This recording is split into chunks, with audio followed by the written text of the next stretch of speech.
whispers of forgotten empires, echoes of lost gods, and truths buried in time. Welcome to Ancient Luminaries, where the ancient world comes alive. Imagine a small cluster of humble huts perched on 7 modest hills beside a winding river, surrounded by forests and marshes. From these unassuming beginnings would rise one of the greatest empires the world has ever known, an empire that would conquer continents, shape laws still used today, build roads and cities that endure, and leave a legacy so profound that its influence still echoes in our languages, our governments, our architecture, and our very idea of civilization. Yet this same empire would also face betrayal from within, crushing defeats, economic collapse, and waves of invaders that would ultimately fracture it forever. This is the complete, uninterrupted history of the Roman Empire, from its legendary founding in myth and mud to its dramatic fall in the West.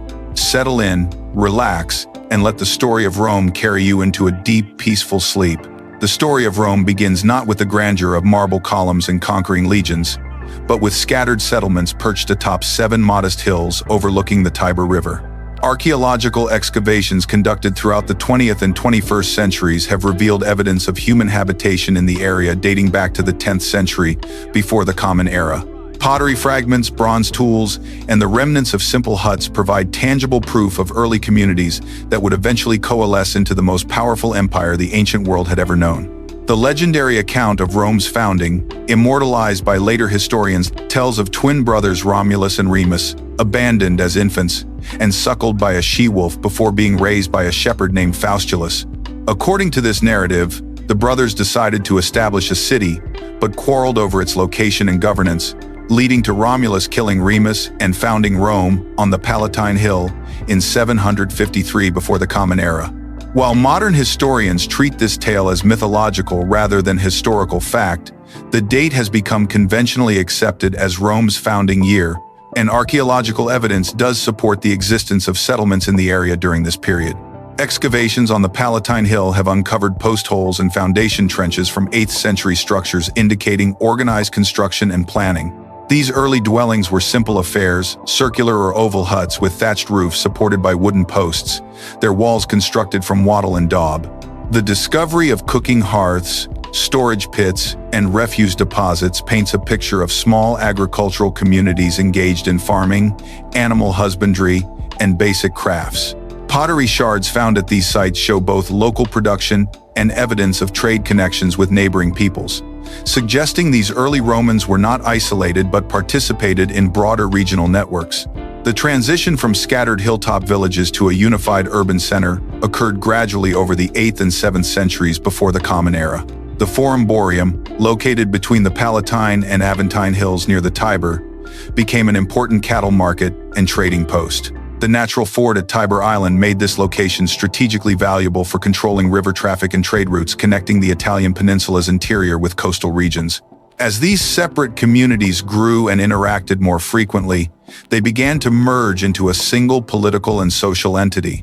The Etruscan civilization, which flourished in central Italy from approximately the 8th to the 3rd centuries before the Common Era, exerted profound influence on early Roman development. The Etruscans had established sophisticated city-states throughout Tuscany and Latium, featuring advanced metallurgy, elaborate burial practices, and complex urban planning. Their cities boasted paved streets, sewer systems, and impressive fortifications constructed from massive stone blocks. Etruscan artisans excelled in bronze working, producing intricate mirrors, vessels, and decorative objects that demonstrated remarkable technical skill and artistic sophistication. Etruscan religious practices left an indelible mark on Roman culture. The Etruscan tradition of haruspice, divining the future through examination of animal entrails, particularly sheep livers, became deeply embedded in Roman religious observance. Etruscan priests, known as haruspices, were consulted by Roman officials well into the imperial period.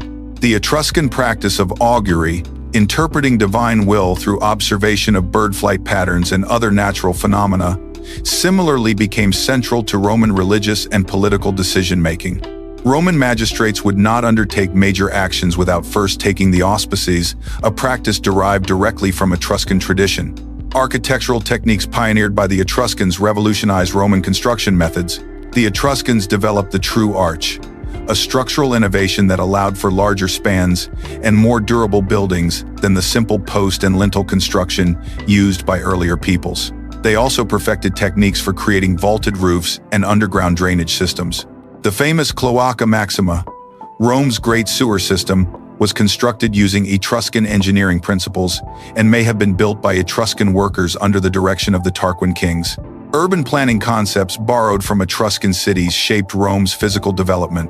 Etruscan cities were typically laid out according to religious principles, with streets oriented according to cardinal directions and sacred boundaries, called pomerium, marking the city limits. The Romans adopted similar practices, establishing their own pomerium and conducting elaborate rituals when founding new colonies or expanding existing settlements. The governmental structures that emerged during Rome's monarchical period bore clear Etruscan influence. Etruscan kings ruled with the assistance of advisory councils and maintained elaborate courts with complex ceremonial protocols. The fasces, bundles of rods bound around an axe that symbolized magisterial authority, originated in Etruscan tradition and became one of Rome's most recognizable symbols of power. Etruscan rulers wore purple togas and sat on ivory chairs called curule seats, practices that Roman magistrates later adopted as symbols of their office. During the monarchical period, traditionally dated from 753 to 509 before the Common Era, Rome was governed by 7 kings who established many of the institutions that would survive throughout the Republican era. The Senate, initially an advisory body composed of elder statesmen chosen by the king, emerged as a powerful force in Roman governance. These senators, called patres or fathers, came from Rome's most prominent families and provided continuity and institutional memory across different reigns. The Senate's influence extended beyond mere advice-giving. Senators controlled religious ceremonies, managed foreign relations, and oversaw the city's finances. The patrician class system crystallized during this period, creating a hereditary aristocracy that claimed descent from Rome's original founding families. Patricians monopolized religious offices, held exclusive rights to interpret religious law, and controlled access to political power. They owned the largest estates, commanded client networks of dependent farmers and craftsmen, and intermarried among themselves to consolidate their social position.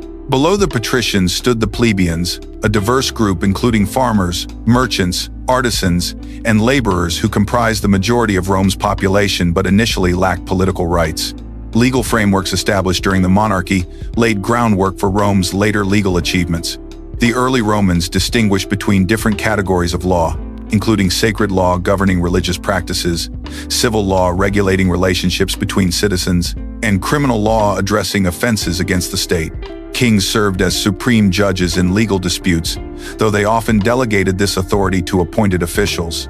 The concept of precedent began to develop as legal decisions created expectations for future cases, though formal legal codes would not appear until the Republican period. The monarchy's final phase witnessed increasing tension between royal authority and aristocratic privilege. Tarquin the Proud, the 7th and last king, ruled from approximately 535 to 509 before the Common Era and pursued policies that alienated both patricians and plebeians. Unlike his predecessors, who had generally respected aristocratic prerogatives and maintained cooperative relationships with the Senate, Tarquin governed autocratically and showed little regard for traditional constraints on royal power. Tarquin's building projects, while impressive in scope, imposed heavy financial burdens on Rome's population. He completed construction of the Temple of Jupiter Optimus Maximus on the Capitoline Hill, expanded the Circus Maximus to accommodate larger audiences, and continued work on the Cloaca Maxima drainage system. These projects required enormous amounts of labor, which Tarquin obtained through conscription of both citizens and slaves. The king also demanded tribute from neighboring communities and engaged in costly military campaigns that stretched Rome's resources. Political tensions escalated as Tarquin bypassed the Senate in making important decisions and appointed his own supporters to key positions regardless of their qualifications or social standing. He eliminated potential rivals through exile or execution and confiscated property from families he deemed disloyal. The king's arbitrary exercise of power violated long-standing customs that had previously limited royal authority and protected aristocratic privileges. The immediate catalyst for Tarquin's overthrow involved his son, Sextus Tarquin's assault on Lucretia, wife of Lucius Tarquinius Collatinus. According to traditional accounts, Lucretia took her own life after revealing the attack to her husband and father, demanding they avenge her honor. This incident galvanized opposition to the royal family and provided a rallying point for those seeking political change. Lucius Junius Brutus, who had previously concealed his intelligence by acting as a fool to avoid Tarquin's suspicion, emerged as a leader of the anti-monarchist movement. Brutus possessed both the political connections and personal motivation necessary to organize effective resistance. His family had suffered under Tarquin's rule, and he understood the depth of popular resentment against the king's policies. The revolution that expelled Tarquin in 509 before the Common Era represented more than simply replacing one ruler with another. The conspirators sought to prevent any individual from again accumulating the level of power that Tarquin had wielded. They established a new governmental system based on shared authority, limited terms of office, and institutional checks on executive power. 2 consuls elected annually by the popular assembly replaced the single king as Rome's chief magistrates. This transition reflected broader social and economic changes that had been developing throughout the 6th century before the Common Era. Rome's population had grown substantially, creating more complex social relationships and economic interests. Trade connections with Greek colonies in southern Italy and Sicily exposed Romans to alternative political models, particularly the concept of citizenship-based governance rather than rule by hereditary monarchs. The rise of a substantial plebeian middle class, enriched by commerce and crafts, created pressure for broader political participation. The new republican system institutionalized the power-sharing arrangements that had evolved during the later monarchy while eliminating the potential for autocratic rule. Consuls possessed imperium, the authority to command armies and enforce laws. But their power was limited by their colleagues' equal authority and their single-year terms. The Senate retained its advisory role but gained greater influence over policy, while popular assemblies acquired formal roles in legislation and election of magistrates. The establishment of the Roman Republic in 509 before the Common Era created immediate internal tensions that would define the next 2.5 centuries of Roman political development. The patrician families who had orchestrated Tarquin's expulsion quickly moved to consolidate their control over the new governmental system, effectively excluding the plebeian majority from meaningful political participation. This exclusion sparked what historians term the conflict of the orders, a prolonged struggle between Rome's aristocratic elite and its common citizens that fundamentally transformed Roman society and governance. The plebeians, despite comprising roughly 95% of Rome's population, found themselves barred from holding major magistracies, serving as priests in the state religion, or even knowing the specific laws by which they were governed. Patricians maintained their monopoly on religious knowledge, which was crucial since Roman law remained intertwined with religious practice. The pontifices, Rome's chief priests, were exclusively patrician and controlled the interpretation of legal procedures, religious festivals, and the calendar itself. This religious authority translated directly into political power, as legal proceedings could only occur on dies fasti, and patrician priests determined which days qualified. Economic grievances compounded these political exclusions. Many plebeian farmers had fallen into debt during the disruptions of the late monarchy and the early republic's military campaigns. Roman debt law was particularly harsh. Creditors could seize debtors' property, enslave them, or even kill them if debts remained unpaid. Wealthy patricians often served as creditors, creating a system where economic dependency reinforced political subordination. Plebeian artisans and merchants, meanwhile, lacked the political influence necessary to secure favorable trade policies or legal protections for their businesses. The first major confrontation occurred around 494 before the Common Era, when plebeians organized what amounted to the world's first recorded general strike. Facing military service in a war against the Aequi and Volsci, plebeian soldiers instead withdrew from the city and established a separate settlement on the Sacred Mount, approximately 3 miles from Rome. This action, known as the First Secession of the Plebs, demonstrated remarkable organizational capacity and political sophistication. The plebeians understood that Rome's military success depended entirely on their participation as soldiers, giving them significant leverage over the patrician-dominated government. The crisis forced patricians to negotiate, resulting in the creation of the Tribune of the Plebs, a revolutionary institution that gave plebeians their first formal political representation. Tribunes possessed sacrosanctitas, making their persons inviolable under religious law. Anyone who harmed a tribune faced immediate execution. More importantly, tribunes wielded the power of intercessio, allowing them to veto any action by a magistrate that they deemed harmful to plebeian interests. This veto power extended to Senate decrees, judicial proceedings, and even military conscription orders. The establishment of the tribunate marked only the beginning of a centuries-long process of political evolution. Plebeians continued pressing for additional rights and protections, organizing further secessions in 449 and 287 before the Common Era, when patricians attempted to limit their gains. Each crisis resulted in new concessions that gradually democratized Roman government.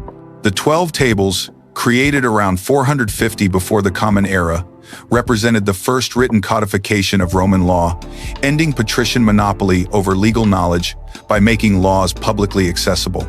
These bronze tablets displayed in the Forum, where all citizens could read them, covered everything from property rights and family relations to criminal penalties and court procedures. The laws reflected the agricultural nature of Roman society, with detailed provisions about boundary disputes, livestock damage, and debt collection.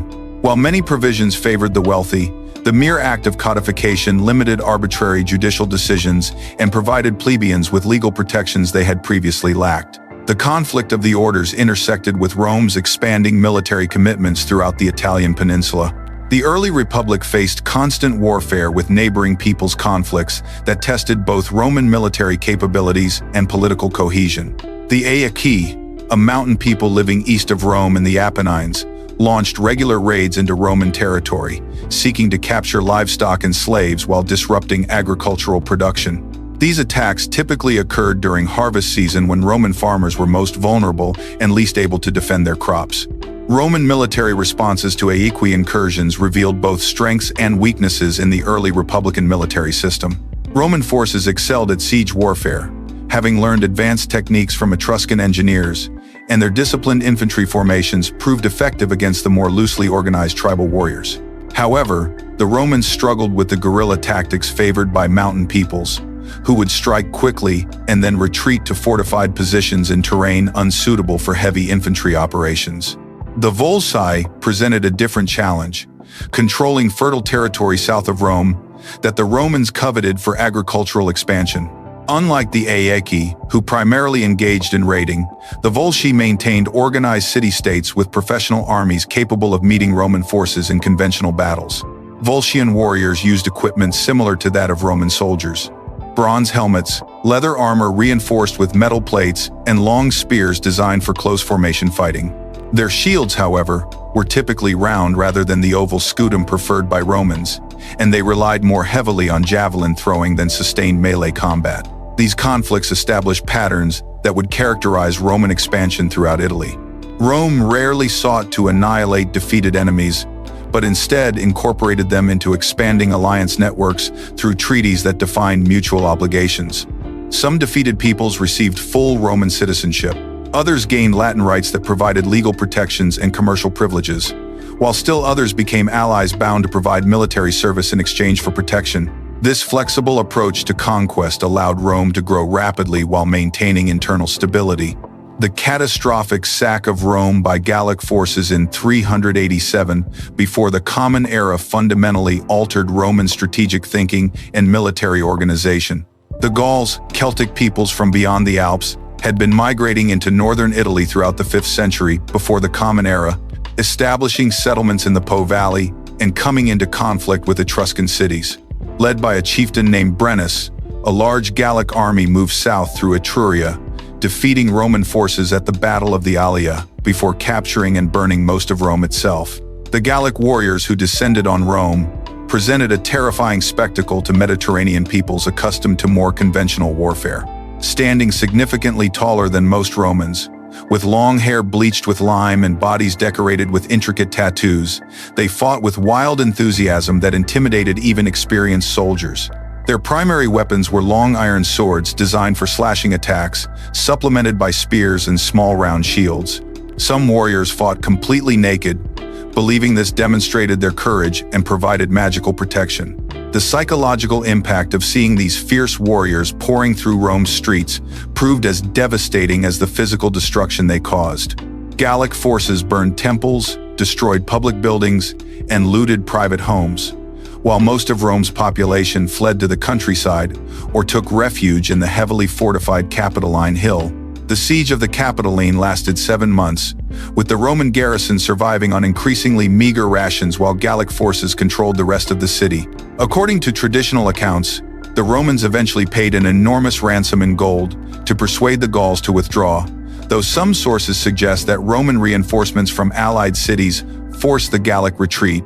Regardless of the exact circumstances, the sack left Rome physically devastated and psychologically traumatized. The city's population had scattered, its buildings lay in ruins, and its reputation for military invincibility was shattered. The reconstruction that followed incorporated hard-learned lessons about defensive strategy and urban planning. The Romans built the Servian Wall, a massive fortification system that enclosed all 7 hills and stretched for approximately 11 kilometers. Constructed from large blocks of tufa stone, the wall stood 6 meters high and 4 meters thick, incorporating sophisticated defensive features including sally ports for counterattacks and platforms for artillery engines. The wall's construction required enormous resources and labor, demonstrating Rome's commitment to preventing future disasters. Military reforms implemented after the Gallic sack addressed tactical weaknesses revealed during the crisis. Roman commanders recognized that their traditional phalanx formation, borrowed from Greek military practice, lacked the flexibility needed to respond effectively to unconventional enemies. They began experimenting with more adaptable formations that could maneuver independently while maintaining coordination with other units. These innovations would eventually evolve into the manipular system that dominated Roman tactics for centuries. The trauma of 387 before the Common Era also influenced Roman diplomatic strategy, making leaders more willing to seek allies and less likely to rely solely on their own military strength. Rome began cultivating relationships with other Italian peoples threatened by Gallic expansion, creating mutual defense agreements that provided security while expanding Roman influence. These alliances proved crucial during subsequent conflicts, as Allied forces often outnumbered Roman troops in major campaigns. Recovery from the Gallic sack took decades, but by the early 3rd century before the Common Era, Rome had emerged stronger and more militarily sophisticated than before. This transformation became evident during the Punic Wars, Rome's first major confrontation with Hellenistic military technology and tactics. King Pyrrhus of Epirus, a skilled general and distant relative of Alexander the Great, brought professional armies equipped with the latest Greek innovations to support the city of Tarentum in its conflict with Rome. Pyrrhus commanded forces that represented the pinnacle of Hellenistic military development. His infantry consisted of Macedonian-style phalanxes armed with sarissa 18-foot pikes that could outreach any Roman weapon. These professional soldiers, trained from childhood in complex drill movements, fought in dense formations that presented walls of spear points to approaching enemies. Supporting the phalanxes were units of peltasts, lightly armed skirmishers who harassed enemy formations with javelins and stones before retreating behind the heavy infantry. The most spectacular element of Pyrrhus's army was his elephant corps, the first time Romans encountered these massive beasts in battle. The elephants, imported from India and trained for warfare, stood nearly 3 meters tall and weighed several tons each. Armored with bronze plates and carrying towers containing archers or javelin throwers, they served as ancient tanks capable of breaking enemy formations through sheer physical impact. The psychological effect of these enormous animals trumpeting and charging across the battlefield proved as important as their tactical capabilities. Pyrrhus's cavalry represented another technological advantage over Roman forces. His horsemen rode larger, better-bred mounts than those available to Romans, and employed sophisticated tactics developed in the constant warfare between Hellenistic kingdoms. Heavy cavalry units equipped with long lances and scale armor could deliver devastating charges against infantry formations, while light cavalry harassed enemy flanks with arrows and javelins before withdrawing beyond retaliation range. The Battle of Heraclea in 280 before the Common Era demonstrated both the effectiveness of Hellenistic military technology and the resilience of Roman tactical adaptation. Roman forces initially struggled against Pyrrhus's combined arms approach, with their traditional formations proving vulnerable to coordinated attacks by elephants, cavalry, and phalanxes. The elephants in particular caused chaos among Roman ranks, as horses panicked at their scent and soldiers fled from their charges. However, Roman commanders quickly began developing countermeasures that exploited weaknesses in Pyrrhus's seemingly superior system.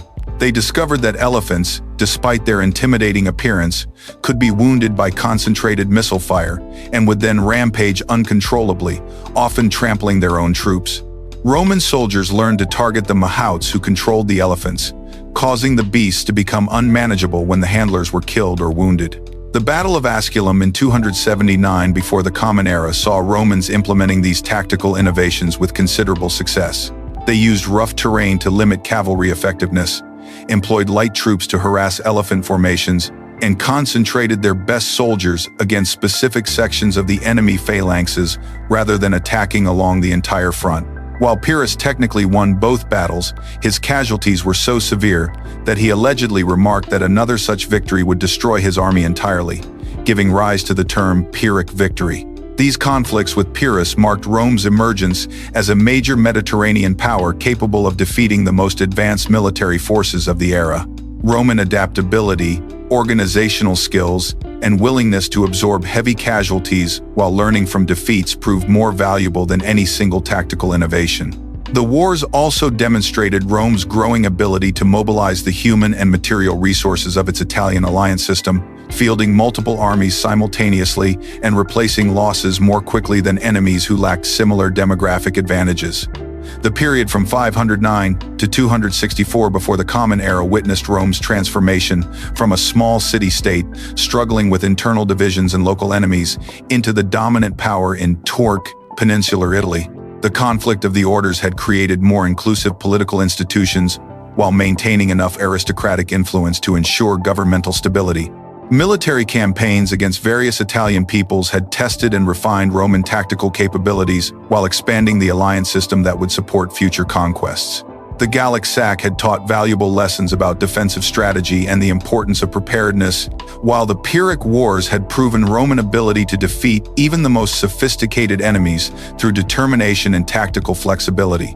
By 264 before the Common Era, Rome's control over the Italian peninsula had created an inevitable collision course with Carthage, the dominant maritime power of the Western Mediterranean.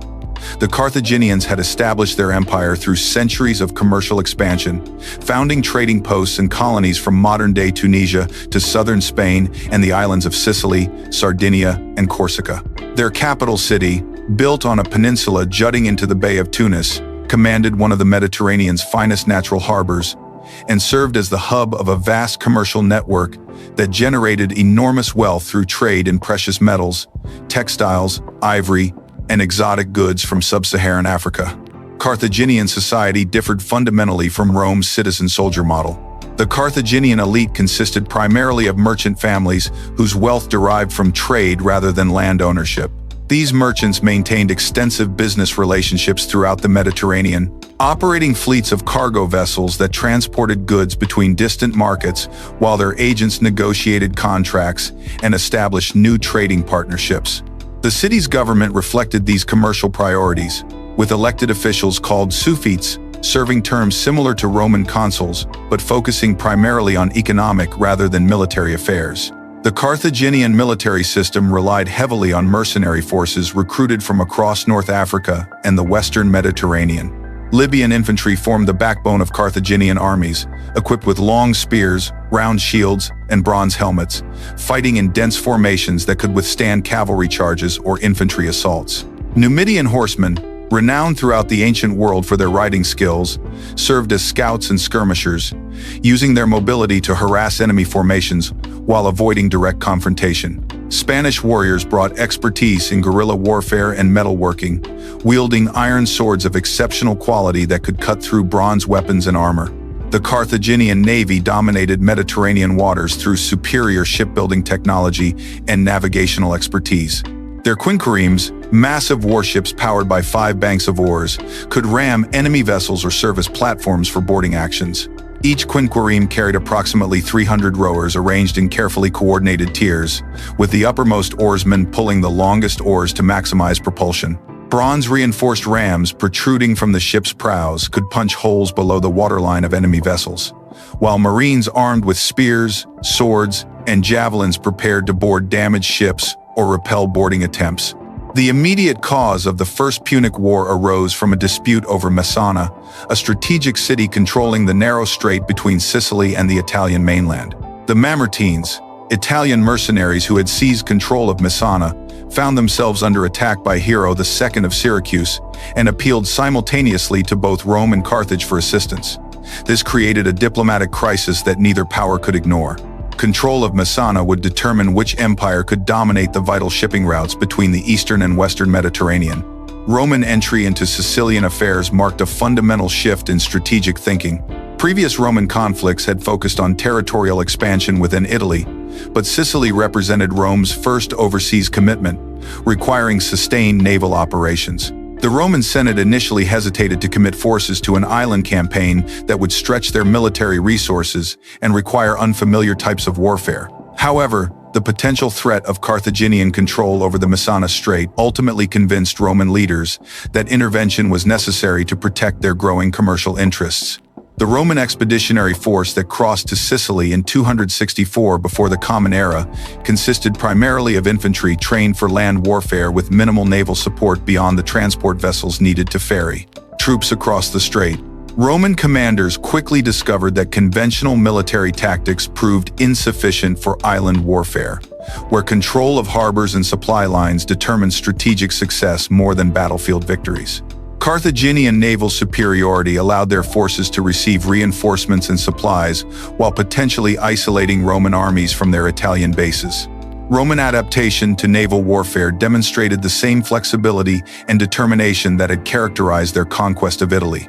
Recognizing that they could not compete with Carthaginian seamanship through conventional means, Roman engineers developed the corvus, a rotating bridge equipped with a heavy spike that could be dropped onto enemy ship decks.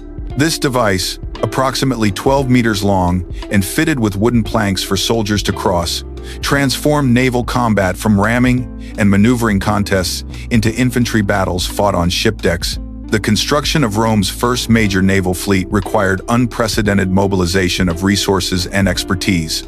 Roman shipbuilders, lacking experience with large warship construction, allegedly used a captured Carthaginian quinquereme as a template for mass production.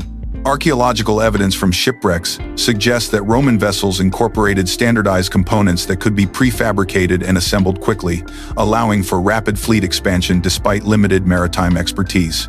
The Romans recruited oarsmen from allied Italian cities, training them on land using wooden frameworks that replicated ship dimensions and rowing positions. The Battle of Mylae in 260 before the Common Era marked Rome's first significant naval victory and demonstrated the effectiveness of their tactical innovations. The Roman fleet, commanded by Consul Gaius Duilius, encountered a Carthaginian squadron that approached confidently, expecting to defeat the inexperienced Roman sailors through superior maneuvering. However, the corvus bridges allowed Roman marines to board Carthaginian vessels and fight the type of close-quarters combat in which they excelled. Roman soldiers, trained in sword work and formation fighting, proved superior to Carthaginian marines in hand-to-hand combat on crowded ship decks. The victory at Mylae provided Rome with crucial psychological momentum and demonstrated that Carthaginian naval supremacy was not insurmountable. Roman commanders gained confidence in their ability to transport armies across water and supply overseas campaigns, while Carthaginian admirals faced the unsettling reality that their traditional tactical advantages had been neutralized by Roman ingenuity. The battle also established Roman control over the waters around northern Sicily, enabling more effective support for their land forces operating against Carthaginian strongholds. Roman land operations in Sicily revealed both the strengths and limitations of their military system when applied to siege warfare against fortified cities. Carthaginian settlements typically featured massive stone walls, sophisticated defensive towers, and carefully planned layouts that channeled attacking forces into killing zones where defenders could concentrate missile fire. The Siege of Agrigentum, lasting from 262 to 261 before the Common Era, demonstrated the enormous resources required to capture well-defended Carthaginian positions through conventional assault methods.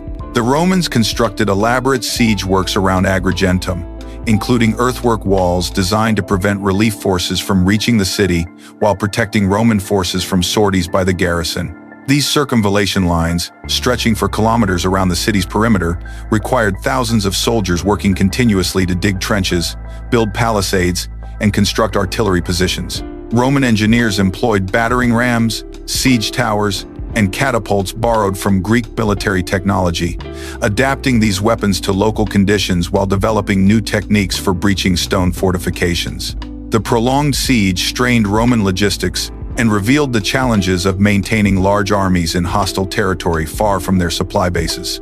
Soldiers required daily provisions of grain, meat, and water, while horses and pack animals needed fodder that was often scarce in areas devastated by warfare. The Romans established supply lines extending back to Italy, but these remained vulnerable to Carthaginian naval attacks and required significant military resources to protect. Disease outbreaks in crowded military camps created additional casualties that sometimes exceeded battle losses. Roman success at Agrigentum ultimately resulted from their superior ability to sustain prolonged operations rather than tactical brilliance or technological advantages. The Roman alliance system provided access to manpower reserves that allowed commanders to replace casualties and maintain siege lines despite enemy counterattacks. Italian allies contributed not only soldiers but also specialized craftsmen, engineers, and support personnel essential for complex military operations. This demographic advantage proved crucial throughout the First Punic War, as Rome could absorb losses that would cripple smaller powers. The Roman decision to invade Africa in 256, before the Common Era, represented an ambitious attempt to end the war by attacking Carthage directly. The expedition, led by consul Marcus Atilius Regulus, transported approximately 15,000 infantry and 500 cavalry across the Mediterranean in one of the largest amphibious operations attempted in the ancient world. The fleet consisted of 330 warships and numerous transport vessels, requiring coordination between thousands of rowers, marines, and support personnel operating across hundreds of kilometers of open water. The initial Roman landing near Cape Bon achieved complete tactical surprise, as Carthaginian forces had not expected such a massive invasion fleet. Roman troops quickly established a fortified beachhead and began advancing toward Carthage itself, capturing several smaller cities and devastating the agricultural regions that supplied the capital. The psychological impact of Roman forces, operating in the heart of Carthaginian territory, created panic among the civilian population and strained the loyalty of mercenary units whose pay depended on continued Carthaginian prosperity. However, the African campaign ultimately demonstrated the limitations of Roman strategic planning and their unfamiliarity with desert warfare conditions. The Carthaginians hired Xanthippus, a Spartan mercenary general experienced in Hellenistic military tactics, to reorganize their forces and develop effective countermeasures against Roman invasion strategies. Xanthippus implemented combined arms tactics that utilized Carthaginian advantages in cavalry and elephants while minimizing Roman strengths in infantry combat. The Battle of Tunis in 255, before the Common Era, resulted in catastrophic Roman defeat when Xanthippus deployed his forces on open plains that maximized cavalry effectiveness while neutralizing Roman infantry. Advantages: Carthaginian elephants, supported by Numidian horsemen, broke Roman formations before they could establish the tight defensive positions that had proven successful in previous battles. The flat terrain prevented Romans from using natural obstacles to channel enemy attacks, while the lack of nearby fortifications eliminated possibilities for tactical withdrawal.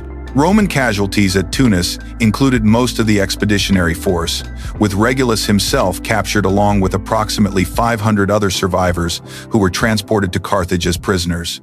The defeat eliminated Rome's most experienced African veterans and demonstrated that Roman tactical systems required modification for warfare in unfamiliar environments. The disaster also highlighted Roman logistical vulnerabilities, as the invasion force had depended entirely on naval supply lines that proved inadequate for sustaining large armies in hostile territory. The naval disasters that followed the African expedition nearly ended Roman participation in the war.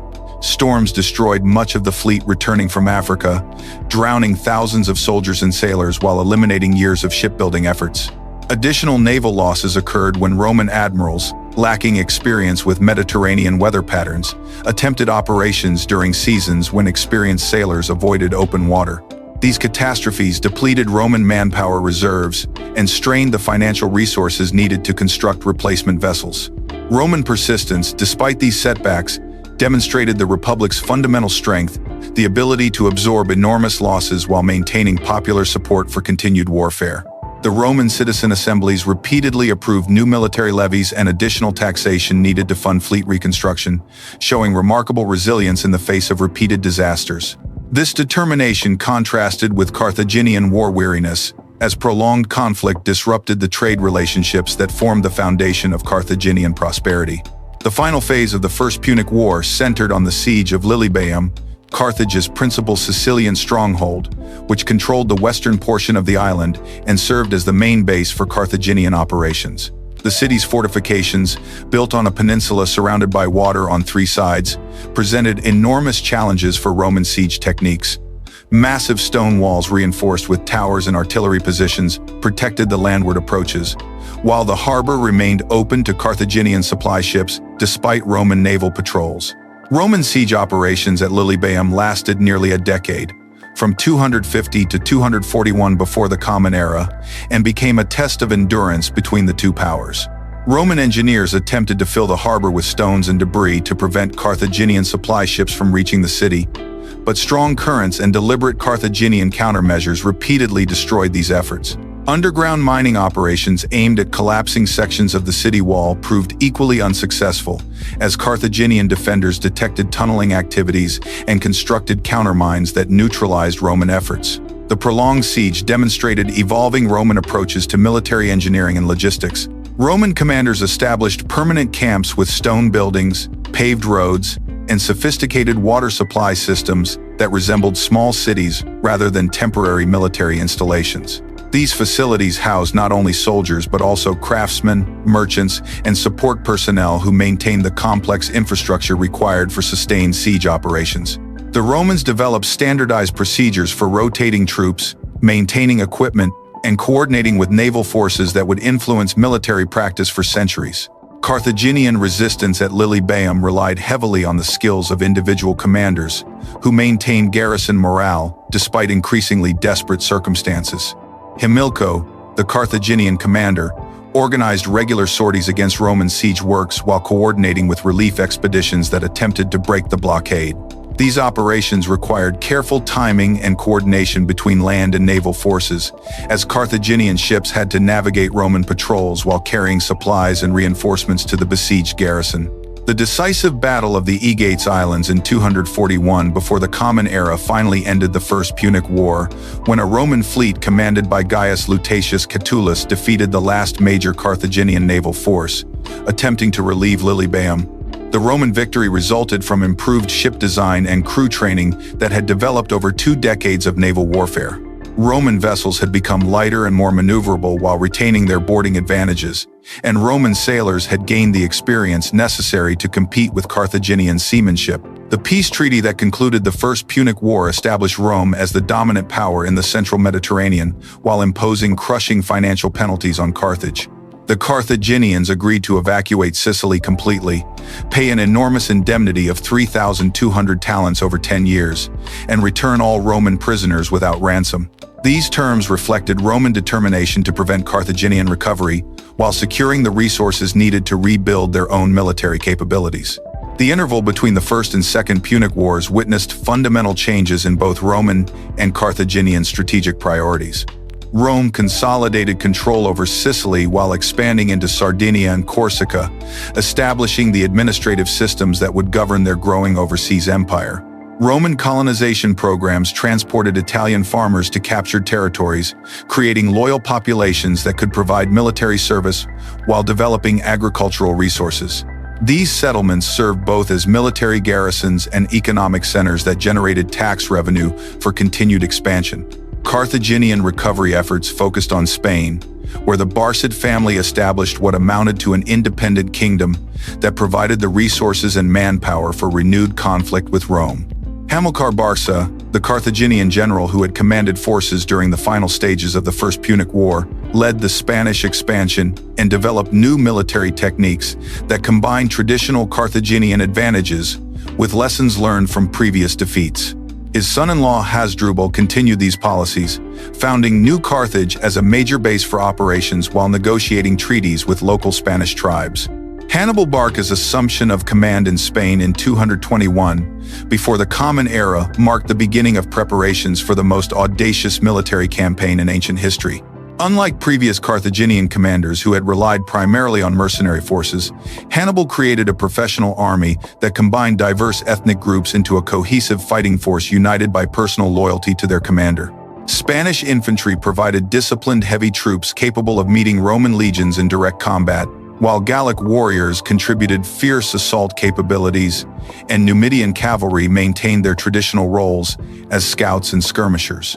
The siege of Saguntum in 219 before the Common Era provided Hannibal with both a pretext for war and an opportunity to test his army against a fortified position defended by troops trained in Roman military methods. The 8-month siege demonstrated Carthaginian improvements in siege warfare technology, including the use of sophisticated artillery engines and mining techniques that had been developed during the Spanish campaigns. Hannibal's success at Saguntum also served notice to Rome that Carthaginian military capabilities had recovered from their previous defeats. Hannibal's decision to march overland from Spain to Italy represented one of history's most brilliant strategic concepts. Combining surprise with the practical advantages of avoiding Roman naval superiority, the route through southern Gaul and across the Alps would bring Carthaginian forces into northern Italy, where Gallic tribes remained hostile to Rome and might provide additional troops for anti-Roman operations. This approach would also force Romans to defend their homeland, rather than conducting overseas campaigns that strained their logistical capabilities. The army that departed New Carthage in 218 before the Common Era consisted of approximately 90,000 infantry, 12,000 cavalry, and 37 war elephants, representing the largest and most diverse force ever assembled under Carthaginian command. Spanish troops formed the core of the infantry, equipped with distinctive weapons, including the falcata, a curved sword designed for slashing attacks that could penetrate Roman armor. African infantry carried traditional spears and shields, but had been trained in Roman tactical formations that would allow them to impersonate legionary units during battle. Gallic warriors brought their traditional long swords and fierce fighting spirit, while Balearic slingers provided accurate long-range support with lead projectiles that could kill or wound enemies at distances beyond javelin range. The march through Gaul required careful diplomacy as well as military skill, as Hannibal needed to secure passage through territories controlled by various tribal confederations. Some Gallic peoples welcomed Carthaginian forces as potential allies against Roman expansion, while others demanded tribute or hostages as guarantees of peaceful passage. Hannibal's negotiations demonstrated sophisticated understanding of Gallic politics and customs, as he successfully avoided major conflicts while maintaining his army's cohesion and supplies. The Alpine crossing, accomplished during the onset of winter in 218 before the Common Era, became legendary for its combination of tactical brilliance and sheer audacity. Hannibal's route, probably through the Col de Clapiere or a similar high-altitude pass, required his forces to traverse terrain that challenged even experienced mountain travelers.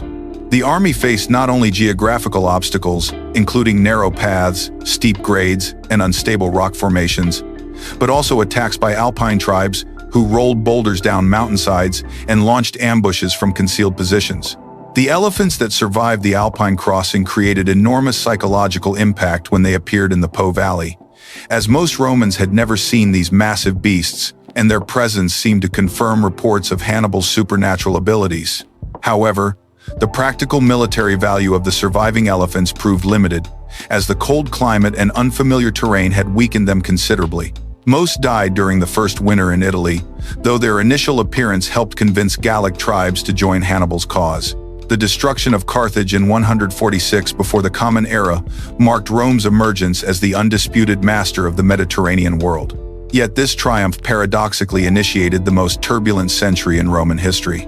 The vast wealth flowing into Rome from conquered territories fundamentally altered the Republic's social and economic foundations, creating unprecedented inequality between rich and poor, while undermining the traditional citizen farmer class that formed the backbone of Roman military strength. Successful generals returned from overseas campaigns with enormous personal fortunes, vast numbers of slaves, and armies of veterans whose loyalty belonged more to their commanders than to the Roman state itself. The transformation of Roman agriculture accelerated dramatically during this period as wealthy elites acquired massive estates worked by slave labor captured during foreign conquests. These latifundia, some extending across hundreds of thousands of acres, specialized in cash crops like wine and olive oil that generated substantial profits for their owners, while displacing the small-scale grain farming that had traditionally supported citizen soldiers and their families. Displaced farmers migrated to Rome in increasing numbers, swelling the urban population and creating a volatile mass of unemployed citizens dependent on government grain distributions and public entertainment for survival. The brothers Tiberius and Gaius Gracchus emerged from this social crisis as the first major politicians to challenge directly the senatorial oligarchy's monopoly on power. Born into one of Rome's most distinguished patrician families, the Gracchi possessed the social credentials and political connections necessary to champion popular causes while maintaining legitimacy among traditional elites. Their mother, Cornelia, daughter of the great Scipio Africanus, had provided them with exceptional educations that included training in Greek rhetoric and philosophy, preparing them to articulate complex political arguments in the public assemblies where Roman legislation was debated and approved. Tiberius Gracchus assumed the tribunate of the plebes in 133 before the Common Era, with a comprehensive program designed to address the republic's mounting social problems through land redistribution. His Lex Sempronia Agraria proposed to enforce existing laws, limiting the amount of public land any individual could occupy, reclaiming excess holdings for distribution to landless citizens in small plots suitable for family farming. The legislation also established a three-man commission with broad powers to survey public lands, determine legal ownership, and oversee the actual redistribution process. The land reform proposal struck at the heart of senatorial wealth and privilege. As many prominent families had accumulated vast holdings of public land through legal loopholes and outright occupation over several generations, these estates generated enormous revenues through livestock grazing, cash crop cultivation, and mineral extraction, providing the economic foundation for senatorial political dominance. The prospect of forced land redistribution threatened not only individual fortunes, but the entire system of patronage and client relationships that structured Roman society. Senatorial opposition to Tiberius Gracchus manifested initially through constitutional obstruction rather than direct violence. Marcus Octavius, Tiberius's colleague in the tribunate, vetoed the land bill using the traditional power of intercessio that allowed any magistrate to block actions by his peers. This veto created a constitutional crisis, as Roman political tradition assumed that magistrates would use their negative powers sparingly and only to prevent clearly harmful legislation. The systematic obstruction of popular reforms represented a new and dangerous precedent that threatened to paralyze Republican government. Tiberius responded to senatorial obstruction with equally unprecedented constitutional innovations that pushed Roman political practice beyond traditional boundaries. He convinced the popular assembly to depose Marcus Octavius from office, arguing that a tribune who opposed the people's will had violated his fundamental duties and forfeited his position. This action, while technically legal under Roman law, violated centuries of precedent that treated magistrates as inviolable during their terms of office. The deposition established a dangerous principle that popular assemblies could remove officials who blocked their preferred policies. The funding mechanism that Tiberius proposed for his land commission created additional constitutional controversy by challenging senatorial control over public finances. Rather than requesting funds through normal budgetary procedures controlled by the Senate, Tiberius proposed to use the treasury of Pergamon, recently bequeathed to Rome by its last king, to provide the land commission with resources for surveying, road construction, and initial support for new settlers. This approach bypassed senatorial oversight while demonstrating that popular assemblies could access independent revenue sources for their programs. The violence that erupted during the final months of Tiberius's tribunate marked a watershed moment in Roman political development, introducing physical force as a legitimate tool for resolving constitutional disputes. Pontifex Maximus Publius Scipio Nasica organized a senatorial mob that attacked Tiberius and his supporters during a public assembly, killing the tribune along with approximately 300 of his followers. The senators used clubs and stones rather than swords, apparently believing that avoiding military weapons would minimize the legal consequences of their actions. The assassination of Tiberius Gracchus shattered the fundamental assumption that Roman citizens were protected from violence by their legal status and constitutional rights. The killing occurred in broad daylight in the heart of Rome, witnessed by thousands of citizens who could see that even the most distinguished offices provided no protection against organized political violence. The Senate's subsequent refusal to prosecute the killers demonstrated that traditional legal remedies had become ineffective against determined opposition backed by sufficient force. Gaius Gracchus assumed the tribunate 10 years later in 123, before the Common Era, with a more comprehensive and politically sophisticated program that addressed the weaknesses in his brother's approach. Rather than focusing solely on land redistribution, Gaius constructed a broad coalition of interests united by opposition to senatorial dominance. His legislation included grain subsidies for urban citizens, public works projects that provided employment, judicial reforms that transferred important courts from senators to equestrians, and colonial programs that offered new opportunities for landless citizens. The Lex Sempronia Frumentaria established the principle that Roman citizens possessed a fundamental right to subsidize grain, creating a permanent entitlement that would influence Roman politics for centuries. The law required the state to sell grain to citizens at below market prices, with the difference made up from public funds derived from provincial taxation. This program addressed immediate urban poverty while creating a powerful constituency of beneficiaries who would support politicians, promising to maintain or expand the subsidies.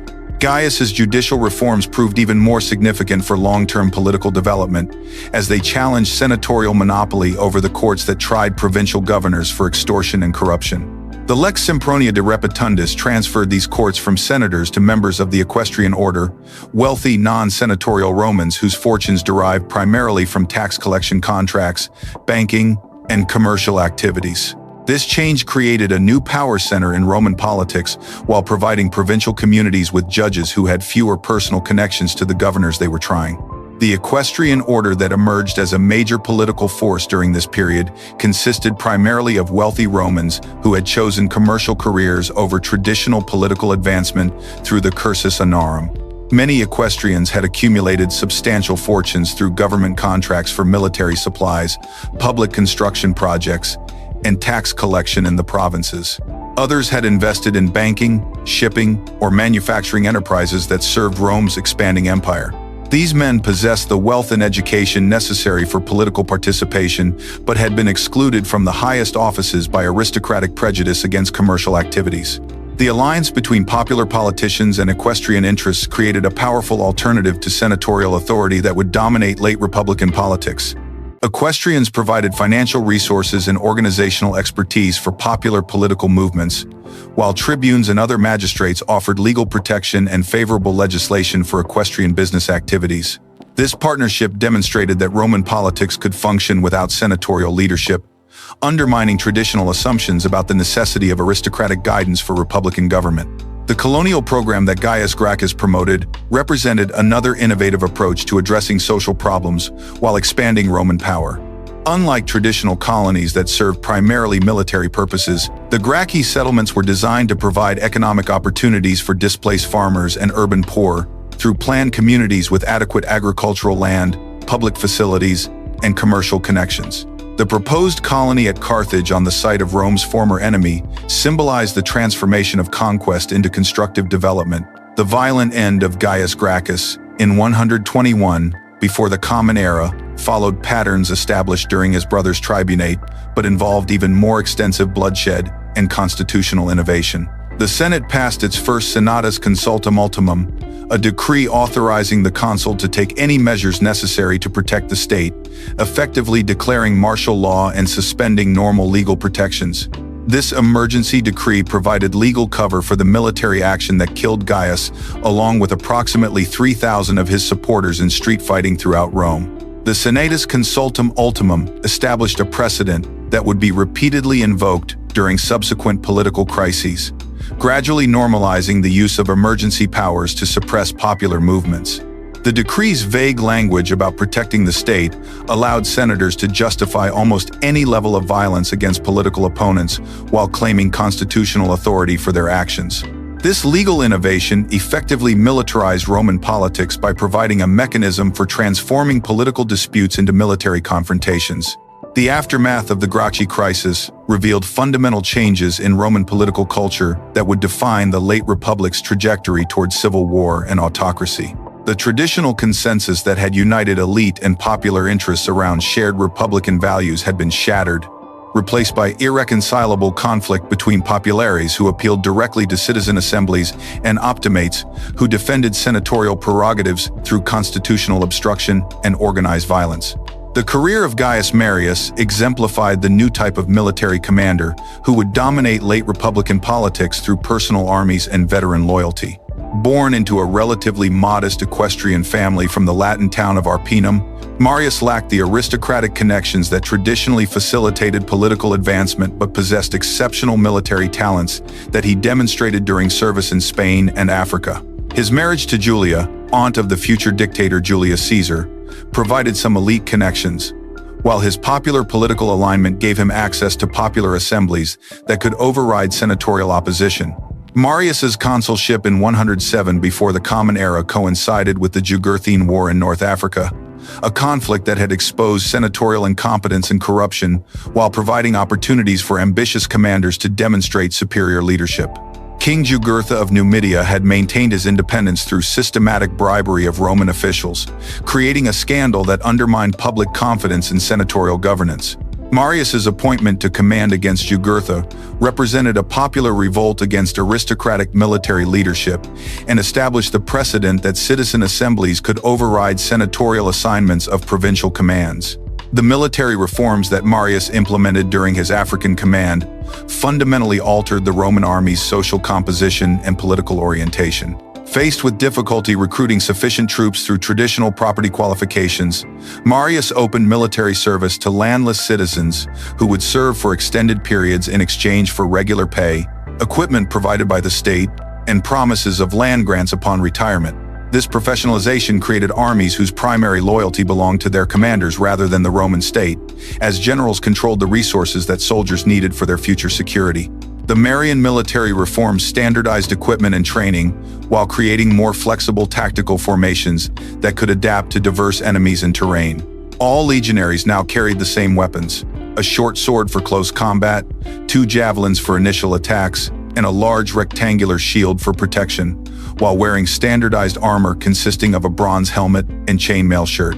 The manipular system was refined to allow greater coordination between units while maintaining the tactical flexibility that had proven successful against various enemies. The transformation of the Roman army from a citizen militia to a professional force had profound political implications that became apparent during the conflicts with Germanic tribes that threatened Roman territories in Gaul and northern Italy. The Cimbri and Teutones, massive tribal confederations displaced from their original territories by climate change and population pressure, had defeated several Roman armies and threatened to invade Italy itself. The crisis required sustained military campaigns that only professional armies could conduct effectively, but it also created opportunities for successful commanders to build personal followings among their veteran soldiers. Marius's consecutive consulships from 104 to 100 before the Common Era violated the traditional prohibition against holding the same office in successive years, but the Germanic threat provided justification for extraordinary measures.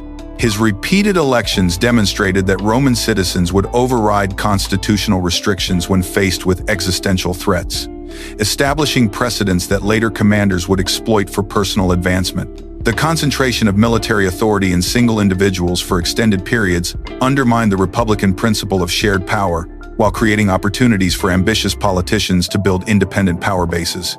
The Battle of Aquae Sextiae in 102 before the Common Era showcased the effectiveness of Marian military reforms against unconventional enemies who relied on mass attacks and psychological intimidation rather than disciplined formations.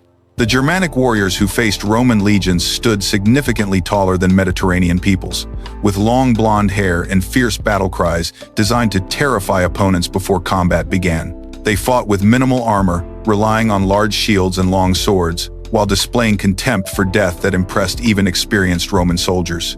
Marius deployed his forces in carefully prepared positions that maximized Roman advantages in discipline and coordination while minimizing Germanic strengths in individual combat and numerical superiority. Roman engineers constructed field fortifications that channeled enemy attacks into predetermined killing zones, where concentrated javelin volleys could disrupt tribal formations before they reached Roman lines. The legionaries' superior armor and training proved decisive in close combat, as Germanic warriors found their long swords ineffective against Roman shields and armor, while Roman short swords could penetrate tribal defenses. The complete destruction of the Cimbrian and Teutonic forces eliminated the immediate threat to Roman territory, while establishing Marius as the Republic's most successful military commander. His victories provided enormous quantities of plunder that funded generous bonuses for veteran soldiers, while demonstrating the potential rewards available to troops serving under competent generals. The Germanic campaigns also produced thousands of prisoners who were sold into slavery, generating additional revenue that Marius could use to reward supporters and fund political activities. The return of Marius's veterans to Italy created new pressures for land distribution programs that would provide retired soldiers with the economic security they had been promised during recruitment. These professional soldiers possessed military skills and organizational experience that made them formidable political actors, while their personal loyalty to Marius gave him a power base independent of traditional constitutional authorities. The combination of military expertise, political organization, and economic desperation among veterans created volatile conditions that ambitious politicians could exploit for revolutionary purposes. The social war that erupted in 91 before the Common Era represented the most serious internal threat to Roman power since the Gallic sack 3 centuries earlier, as Italian allies who had contributed substantially to Roman military success demanded the citizenship rights that had been repeatedly denied despite their loyal service. The immediate catalyst involved Marcus Livius Drusus, a tribune who proposed comprehensive reforms including citizenship for Italian allies, but the underlying causes reflected decades of accumulated grievances over discriminatory treatment and economic exploitation. The Italian communities that rebelled against Rome possessed substantial military capabilities developed through centuries of cooperation with Roman forces in overseas campaigns.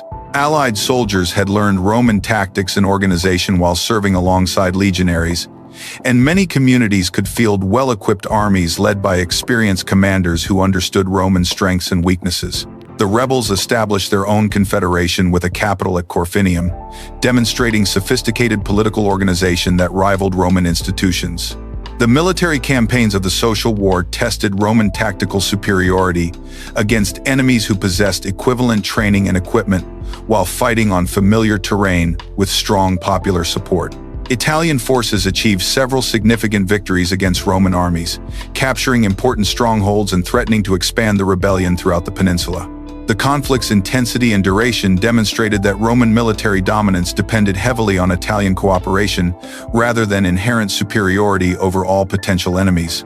Roman victory in the Social War resulted more from political concessions than military conquest, as the Republic gradually extended citizenship rights to allied communities that remained loyal or returned to Roman allegiance. The Lex Julia of 90 before the Common Era granted citizenship to all allies who had not joined the rebellion, while subsequent legislation extended similar rights to communities that laid down their arms.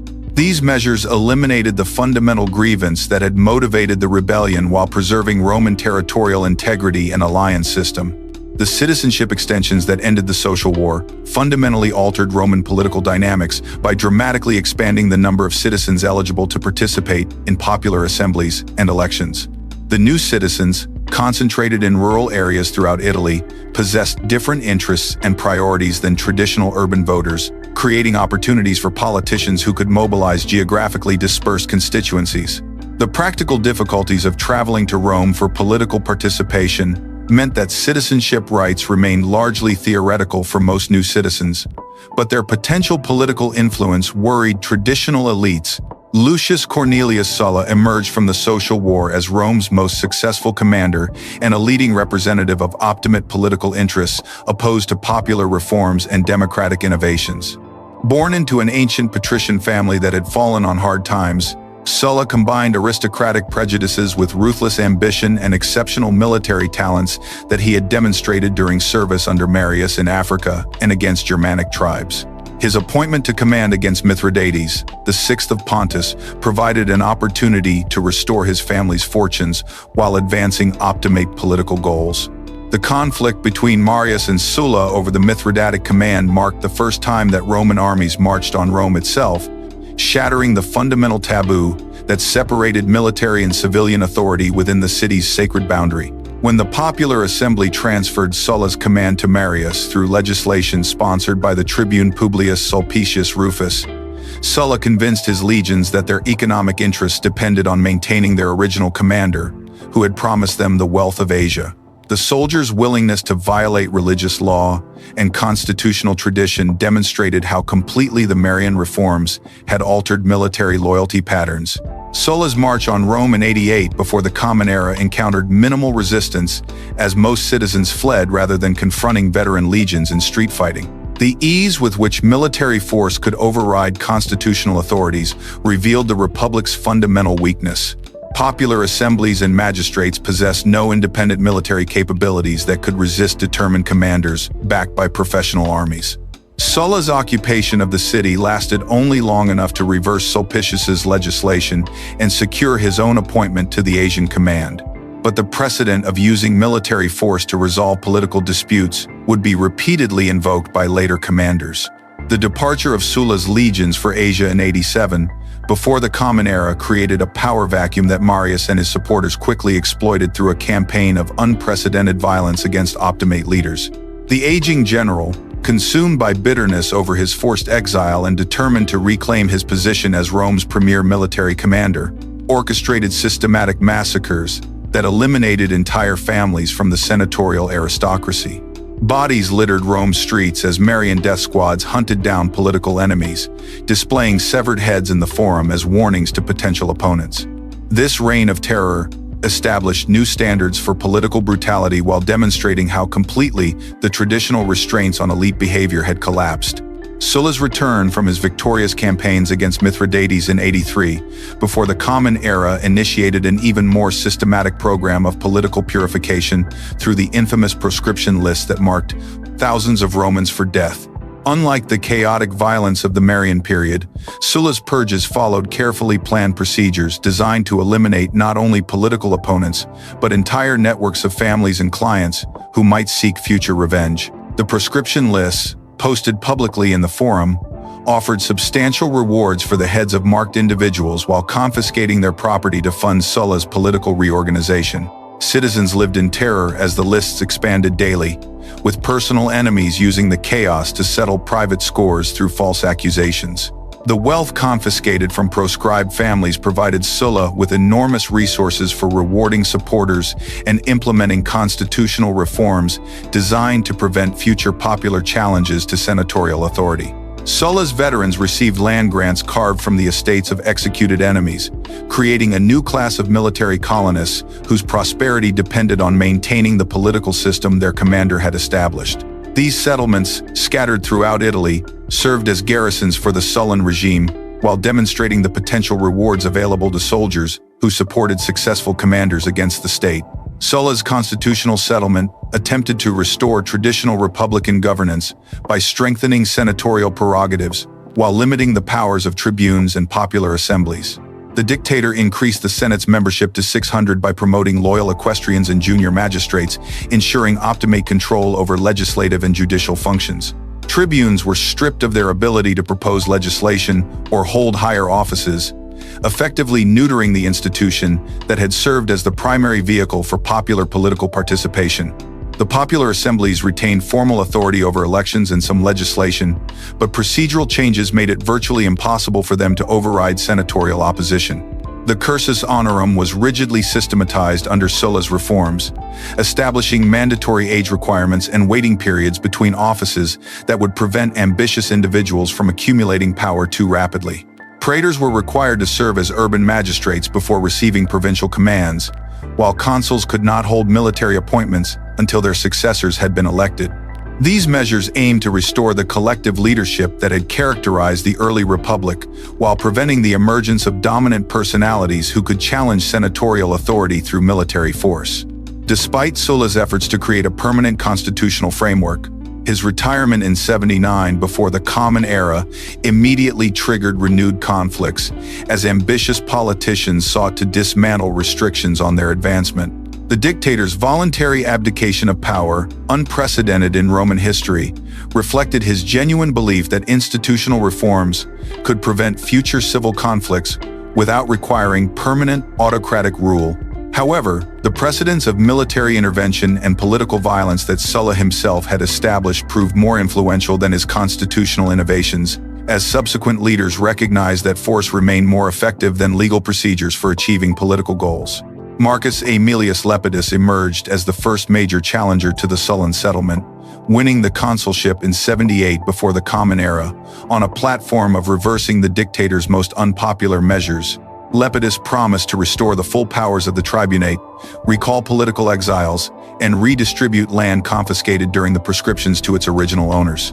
His program attracted support from dispossessed families, displaced farmers, and urban citizens who had suffered under Sullan rule, demonstrating that popular opposition to Optimate dominance remained strong despite the recent reign of terror. The conflict between Lepidus and the Senate escalated into open warfare when the consul refused to accept his colleague's authority and began recruiting military forces from his supporters throughout Italy. Lepidus's ability to raise substantial armies revealed the fragility of Sulla's constitutional settlement, as many citizens remained willing to support armed resistance against senatorial rule. The rebellion also demonstrated how easily ambitious politicians could exploit social grievances to build personal military followings that challenged state authority. Gnaeus Pompeius Magnus, barely 28 years old and holding no official magistracy, championed the cause against Lepidus by raising private armies from his family estates and Sullan veteran colonies. Pompey's irregular appointment to military command violated numerous constitutional principles, but senatorial desperation overcame legal scruples, as Optimate leaders recognized that conventional forces could not match the loyalty and effectiveness of personally recruited troops. The young commander's success in defeating Lepidus established him as the Republic's most promising military talent, while creating dangerous precedents for bypassing normal advancement procedures. Pompey's subsequent campaigns in Spain against the renegade general Quintus Sertorius further enhanced his reputation, while revealing the continuing instability that plagued Roman territories throughout the Mediterranean. Sertorius had established an independent regime in Hispania that combined Roman administrative techniques with local tribal support, creating a formidable challenge to central authority that conventional commanders had failed to address effectively. The conflict required innovative tactical approaches and diplomatic skills that tested Pompey's abilities while providing him with the military experience necessary for future leadership roles. The war against Sertorius demonstrated the effectiveness of guerrilla tactics against conventional Roman military formations, as the rebel commander avoided direct confrontations while striking at supply lines, isolated garrisons, and civilian targets that supported Roman administration. Sertorius had learned Roman military techniques during his own service as a regular officer, but adapted these methods to local conditions while incorporating tribal warfare practices that maximized his forces' mobility and knowledge of terrain. His success in maintaining resistance for nearly a decade proved that Roman military superiority was not absolute and could be overcome through superior strategy and local support. Pompey's eventual victory over Sertorius resulted more from political divisions within the rebel coalition than decisive military superiority, as Spanish tribal leaders grew weary of prolonged warfare and began negotiating separate agreements with Roman commanders. The assassination of Sertorius by his own lieutenant Marcus Perperna eliminated the charismatic leadership that had held the rebellion together, allowing Pompey to defeat the remaining forces through conventional tactics. The conclusion of the Spanish campaigns provided Pompey with enormous prestige and veteran armies that would serve as the foundation for his future political career. The simultaneous outbreak of the Great Slave Rebellion led by Spartacus in 73 before the Common Era created additional challenges for the Roman military system, while revealing the social tensions that pervaded Italian society. Spartacus, a Thracian gladiator with military experience, organized fellow gladiators and agricultural slaves into a formidable army that defeated several Roman forces through superior mobility and desperate courage. The rebellion attracted support from displaced farmers, runaway slaves, and other marginalized groups who saw an opportunity to overturn the social order that had oppressed them. The initial Roman response to the slave rebellion reflected aristocratic contempt for servile opponents and confidence that regular military forces could easily suppress disorganized resistance. However, Spartacus demonstrated exceptional strategic abilities by avoiding direct confrontations with superior Roman forces while conducting a mobile campaign that disrupted agricultural production throughout southern Italy. His army grew to an estimated 70,000 followers as news of early victories attracted additional recruits from the large slave populations working on latifundia estates. Marcus Licinius Crassus, the wealthiest man in Rome, assumed command against Spartacus after previous commanders had suffered humiliating defeats that embarrassed the Republic's military reputation. Crassus possessed enormous financial resources that he used to equip and supply his forces while implementing harsh disciplinary measures designed to restore military effectiveness. His use of decimation, executing every 10th man in units that had shown cowardice, demonstrated the extreme measures that Roman commanders were willing to employ to maintain discipline and fighting effectiveness. The final campaigns against Spartacus showcased Roman organizational advantages over even well-led irregular forces, as Crassus constructed massive fortification lines that confined the slave army to the southern tip of Italy. These siege works, extending across the entire width of the Bruttian Peninsula, required enormous labor and engineering expertise, but effectively eliminated Spartacus's mobility advantages while forcing a direct confrontation on Roman terms. The decisive battle in 71 before the Common Era resulted in the complete destruction of the slave army, with Spartacus himself dying in the fighting alongside thousands of his followers. The crucifixion of 6,000 captured slaves along the Appian Way from Rome to Capua served as a brutal warning against future rebellions while demonstrating the lengths to which Roman authorities would go to maintain social order. The mass executions reflected not only punishment for the rebellion but also elite fears about the potential for servile uprisings throughout the empire, where slave populations often outnumbered free citizens in agricultural regions. The spectacle of crucified bodies lining Rome's most important highway created lasting psychological impact that reinforced the terror necessary to maintain slave compliance. The return of both Pompey and Crassus to Italy in 71 before the Common Era created a political crisis, as both commanders possessed veteran armies and demanded consulships despite their failure to meet normal eligibility requirements. Pompey lacked the senatorial experience traditionally required for the consulship, while Crassus had not held the prerequisite praetorship, but their military successes and veteran followings made opposition politically dangerous. The Senate's reluctant agreement to waive constitutional requirements demonstrated how completely military achievement had superseded legal qualifications as the basis for political advancement. The joint consulship of Pompey and Crassus in 70, before the Common Era, marked the systematic dismantling of Sulla's constitutional settlement, as the two commanders competed for popular support through dramatic reforms. The restoration of full tribunician powers reversed one of Sulla's most important restrictions on popular participation, while the transfer of jury courts from senators to mixed panels of senators, equestrians, and tribuni aerarii distributed judicial authority more broadly. These changes reflected the commander's recognition that lasting political success required popular support that could only be maintained through continued concessions to citizen demands. The Lex Gabinia of 67 before the Common Era represented a revolutionary expansion of individual military authority that effectively suspended normal constitutional limitations on executive power. Faced with widespread piracy that disrupted Mediterranean commerce and threatened Rome's grain supply, the Popular Assembly granted Pompey unprecedented imperium covering the entire Mediterranean basin with authority over all provincial governors and unlimited resources for conducting anti-piracy operations. This extraordinary command concentrated more power in a single individual than any Roman had previously wielded, establishing dangerous precedents for future military appointments. Pompey's piracy campaign demonstrated the effectiveness of coordinated strategy and overwhelming resources when applied systematically across multiple theaters of operation.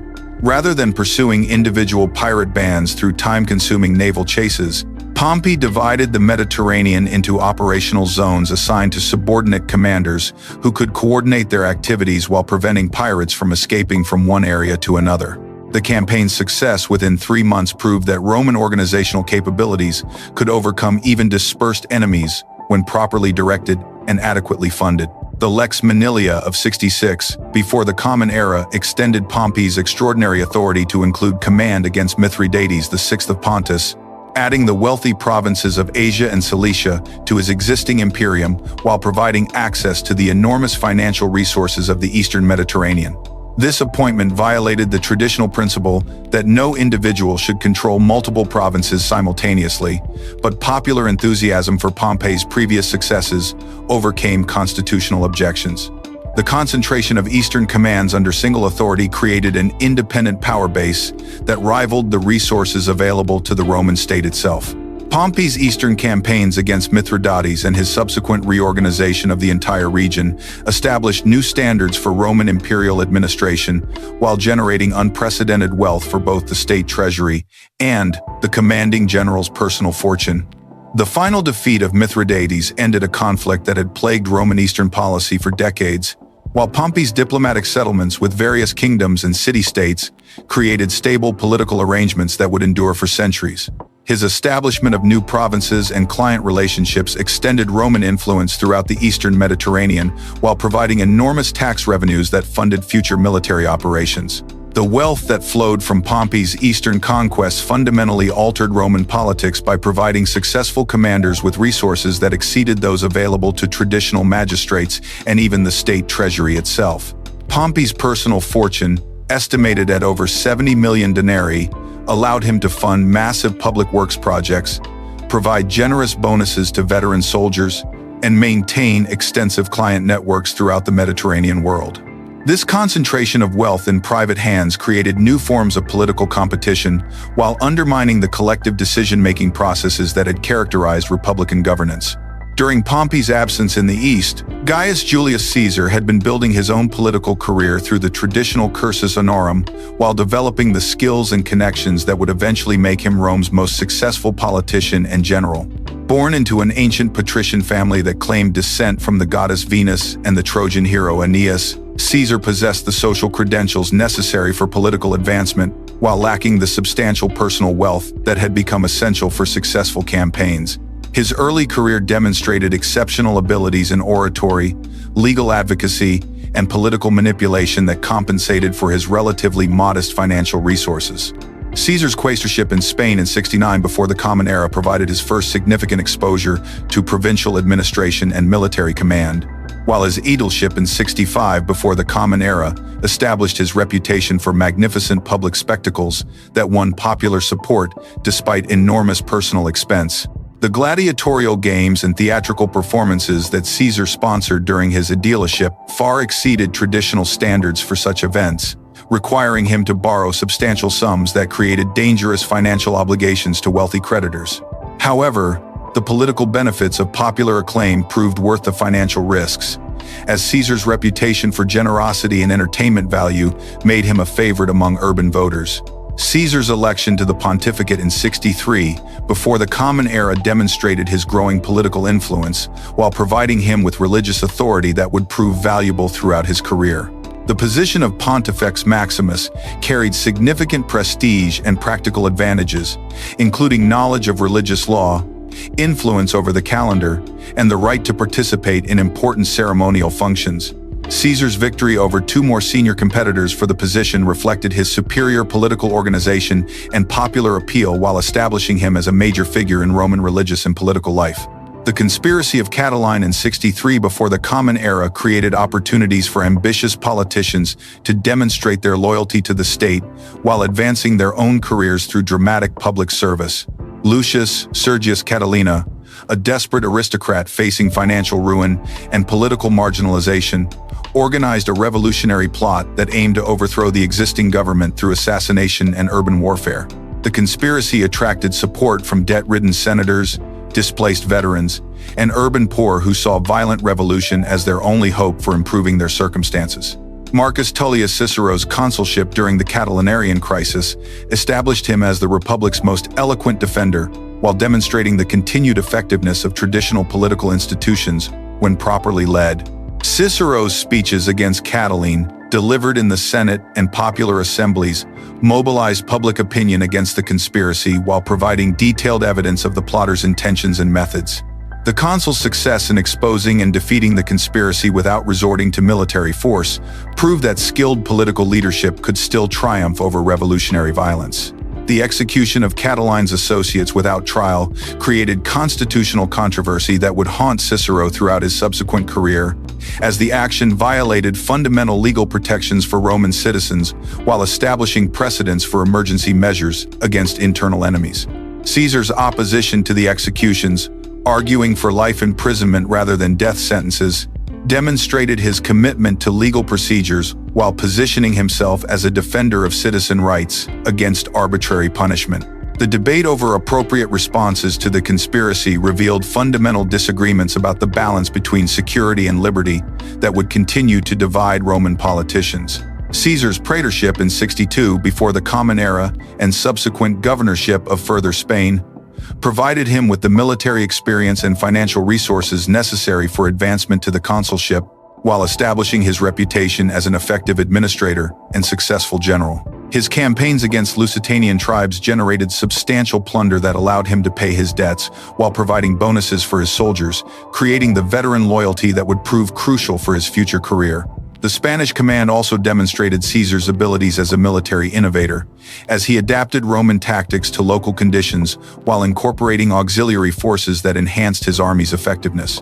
The return of Pompey from the east in 62 before the Common Era created expectations of dramatic political changes, but the great general's decision to disband his armies and seek ratification of his eastern settlements through normal legislative procedures surprised both supporters and opponents.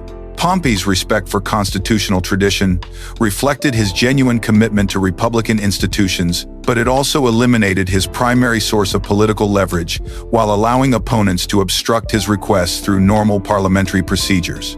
The Senate's refusal to ratify Pompey's arrangements or provide land for his veterans demonstrated how completely traditional political processes had become paralyzed by factional conflict. The formation of the so-called First Triumvirate in 60 before the Common Era represented a revolutionary development in Roman politics, as three of the Republic's most powerful individuals agreed to coordinate their activities in pursuit of mutual advantage while bypassing traditional institutional constraints. Caesar, Pompey, and Crassus possessed complementary resources and objectives that made cooperation advantageous despite their personal rivalries and competing ambitions.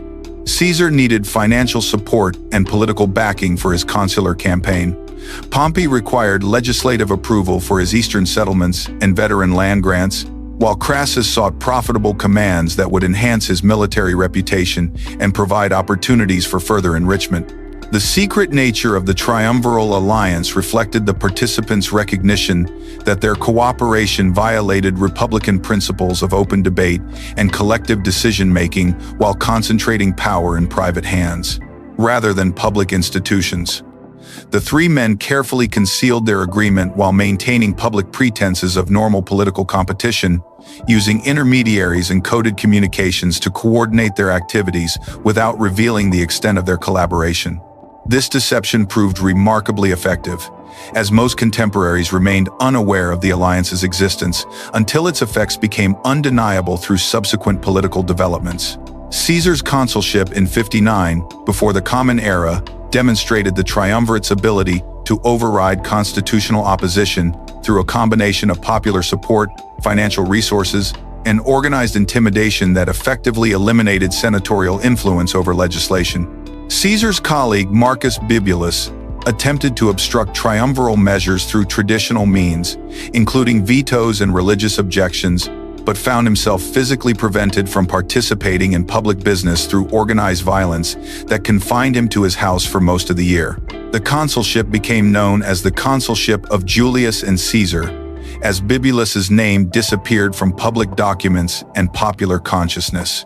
The land law that Caesar pushed through the popular assembly provided Pompey's veterans with the agricultural settlements they had been promised, while establishing a precedent for large-scale redistribution of public property to military colonists. The legislation created a permanent commission with broad authority to purchase private lands for redistribution, funded by revenues from Pompey's eastern conquests and future tax collections from newly organized provinces. This program addressed immediate political needs while creating new constituencies of beneficiaries whose prosperity depended on continued triumviral success. Caesar's Gallic command, secured through the Lex Vitinia, provided him with the opportunity to build personal military reputation and financial resources that would make him competitive with his triumviral partners while extending Roman power into previously unconquered territories. The grant of Cisalpine Gaul and Illyricum for 5 years, later extended to include Transalpine Gaul, gave Caesar access to wealthy provinces and opportunities for military glory that could establish him as Rome's premier general.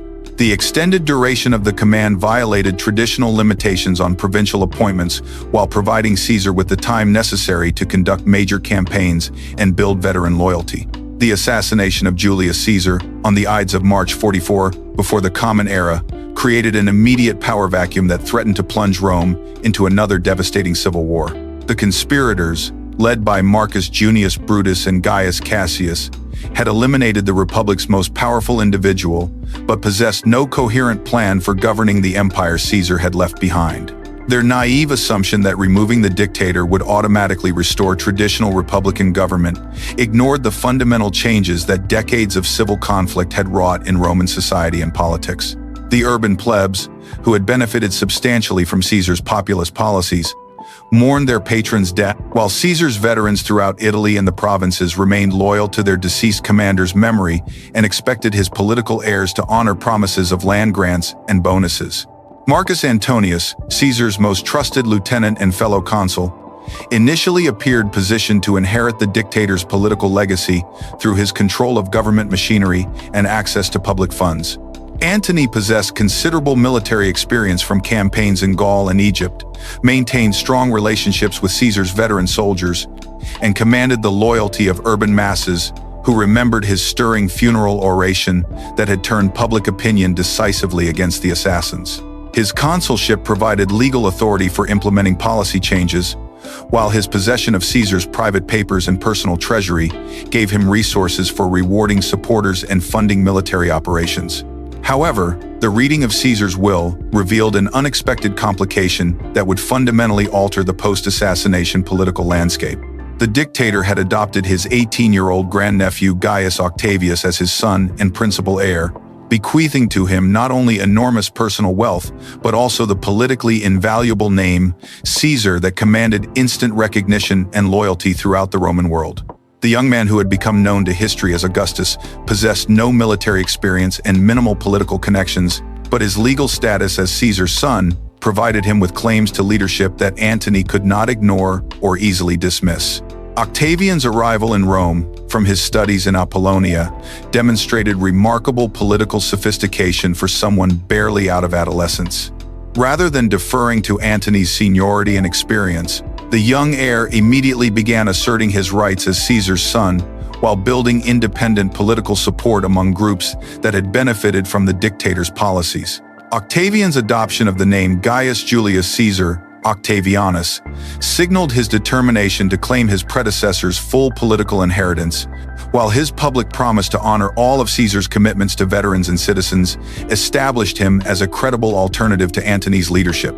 The competition between Antony and Octavian for Caesar's political legacy created opportunities for other ambitious politicians to advance their own interests while playing the two rivals against each other. Marcus Aemilius Lepidus, Caesar's master of horse and governor of Narbonensis, Gaul and Nearer Spain, controlled substantial military forces that made him a valuable potential ally for either faction. Lepidus had demonstrated loyalty to Caesar during the dictatorship while maintaining good relationships with traditional senators who hoped to restore some semblance of republican government under more moderate leadership. The Senate, dominated by politicians who had opposed Caesar but lacked the courage to support his assassination openly, attempted to exploit the divisions among Caesar's heirs, while gradually restoring traditional aristocratic authority. Led by the elderly Cicero, who emerged from political retirement to deliver his famous Philippic orations against Antony, the senators sought to use Octavian as a weapon against his more experienced rival while maintaining ultimate control over both young men. This strategy reflected fundamental misunderstanding of the political dynamics that Caesar's death had created, as neither Antony nor Octavian possessed any genuine commitment to republican restoration. Cicero's Philippics, modeled on Demosthenes' speeches against Philip of Macedon, represented some of the finest oratory in Latin literature, while demonstrating the continued power of eloquent rhetoric to shape public opinion and political debate. The aging consul's attacks on Antony's character, policies, and associations provided detailed evidence of the consul's alleged corruption and incompetence while positioning the Senate as the legitimate guardian of Roman constitutional traditions. However, Cicero's speeches also revealed the depth of personal hatred that had developed between former political allies, as the orator's invective exceeded the bounds of normal political discourse and made future reconciliation virtually impossible. The outbreak of the Mutina War in 43, before the Common Era, marked the first military confrontation between Caesar's political heirs and demonstrated the continuing instability that plagued Roman politics despite the Brode dictator's death. Antony's attempt to seize control of Cisalpine Gaul from Decimus Brutus, one of Caesar's assassins who had been granted the province under arrangements made before the Ides of March, created a constitutional crisis that forced other political leaders to choose sides in what amounted to renewed civil war. The Senate's decision to support Decimus Brutus against Antony reflected their desperation to prevent any single individual from accumulating the type of power that Caesar had wielded. The military campaigns around Mutina showcased the tactical skills and strategic limitations of the various commanders, while revealing the complex loyalties that influenced soldier behavior during civil conflicts. Antony's forces consisted primarily of Caesar's veterans, who remained personally loyal to their deceased commander's memory but were uncertain about supporting his lieutenant against other Caesarian leaders. The senatorial armies included both new recruits and experienced soldiers who had served under various commanders, creating units with divided loyalties and uncertain reliability in combat against fellow Romans. Octavian's participation in the Mutina campaign as a propraetor demonstrated his growing military capabilities while providing him with combat experience and veteran loyalty that would prove crucial for his future career. Despite his youth and inexperience, Octavian proved capable of inspiring troops and coordinating complex military operations, while his generous distribution of bonuses and promises of future rewards created strong personal bonds with his soldiers. The death of both consuls during the fighting eliminated potential rivals, while leaving Octavian as the senior commander of the victorious senatorial forces. The formation of the Second Triumvirate in November 43, before the Common Era, represented a cynical abandonment of republican principles by three ambitious politicians who recognized that cooperation served their interests better than continued conflict. Unlike the secret alliance that had bound Caesar, Pompey, and Crassus, the new triumvirate received formal legal recognition through the Lex Titia, which granted Antony, Octavian, and Lepidus extraordinary powers for restoring the Republic over a 5-year period. This legislation effectively suspended normal constitutional government while providing the triumvirs with unlimited authority to conduct military operations, redistribute property, and eliminate political opponents.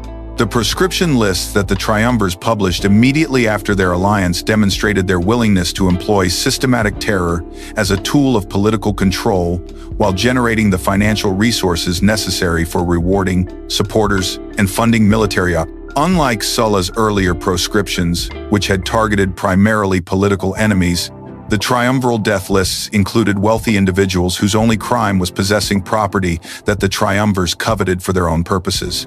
The inclusion of Cicero's name on the proscription lists reflected Antony's personal hatred for the orator who had attacked him so viciously, while also eliminating the Republic's most eloquent defender and experienced political leader.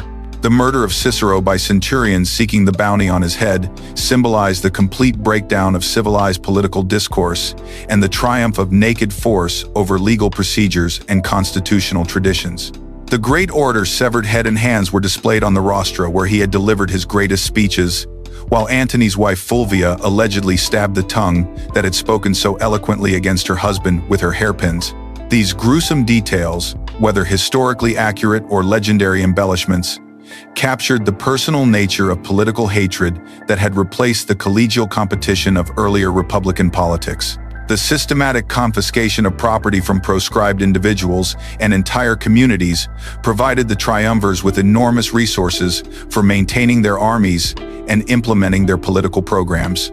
18 Italian cities lost their territories to provide land grants for veteran soldiers, displacing thousands of farmers and their families while creating new constituencies of military colonists whose prosperity depended on triumviral success. These land redistributions, conducted with minimal regard for existing legal rights or local conditions, generated widespread resentment among dispossessed property owners, while demonstrating the triumvir's commitment to rewarding military service above all other considerations. The Philippi Campaign of 42 before the Common Era eliminated the last organized republican opposition while establishing the triumvir's complete control over the Roman world through decisive military victory over Caesar's assassins.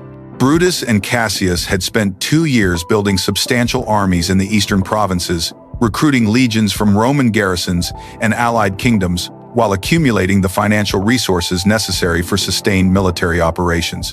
Their forces included experienced soldiers who had served under various commanders, supplemented by auxiliary troops from client states that remained nominally independent but were effectively controlled by Roman governors. The battlefield at Philippi, located on the Via Egnatia in Macedonia, provided terrain that favored defensive tactics while allowing both armies to deploy their full strength in conventional formations.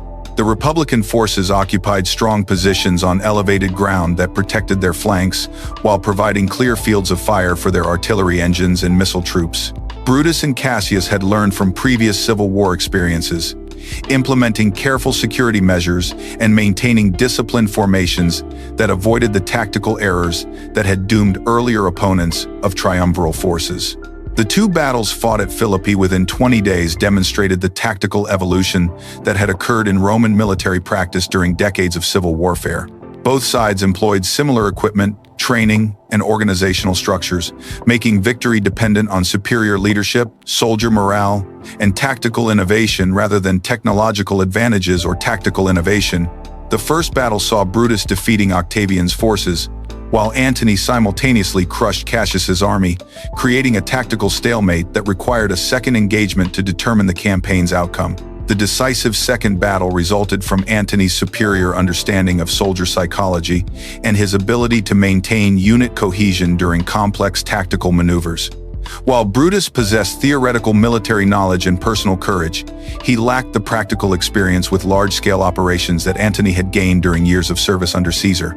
The Republican commander's suicide following his defeat eliminated the last credible alternative to triumviral rule, while providing Antony with enormous prestige as the victor over Caesar's principal assassin. The division of the Roman world that followed the Philippi victory reflected the triumvir's recognition that their alliance remained fundamentally unstable and required geographical separation to prevent immediate conflict. Antony received the wealthy eastern provinces, where he could pursue his ambitions for military glory against Parthia while enjoying the luxurious lifestyle that appealed to his personal tastes. Octavian obtained the more challenging western territories, including Italy, where he would face the difficult task of settling veterans and managing the political complexities of the homeland. Lepidus received Africa, a relatively minor assignment that reflected his junior status within the triumvirate. Antony's eastern command provided him with access to the enormous wealth and military resources of the Hellenistic kingdoms, while positioning him to pursue the Parthian campaigns that had been Caesar's next major objective before his assassination.